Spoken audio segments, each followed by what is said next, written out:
রাধে রাধে, সবাই কেমন আছো? আশা করি সবাই ভালো নেই। আমিও ভালো নেই, কারণ এত পরিমাণে গরম পড়েছে। এই গরমের মধ্যে তো ভালো থাকাটা অসম্ভব ব্যাপার। তো এটা হচ্ছে সানডে আউটিং মিনি ব্লগ। তো আমার এই মিনি ব্লগে সবাইকে স্বাগত জানাই।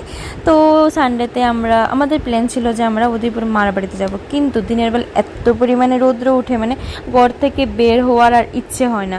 তো প্রায় সন্ধ্যা 7:30 বাজে আমরা বের হয়েছি। তো বের হয়ে ফার্স্ট টাউনে গিয়েছিলাম, ভেবেছিলাম টাউনে একটু ঘোরাঘুরি করবো, কিন্তু টাউনে গিয়েও দেখি যে এত গরম।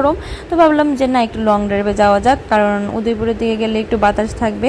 তো চলে আসলাম, কিন্তু এসে অনেকটা রাত্র হয়ে গেছিলো, তার উদয়পুর যাওয়া হয়নি।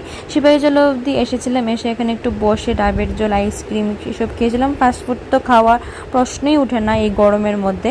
তারপরে এসব খেয়ে বাড়িতে চলে গিয়েছিলাম। আর আমার কলকাতার ভিডিওটা আসবে, আমি দেবো, আমি সময় পাচ্ছি না, একদম সময় পাচ্ছি না।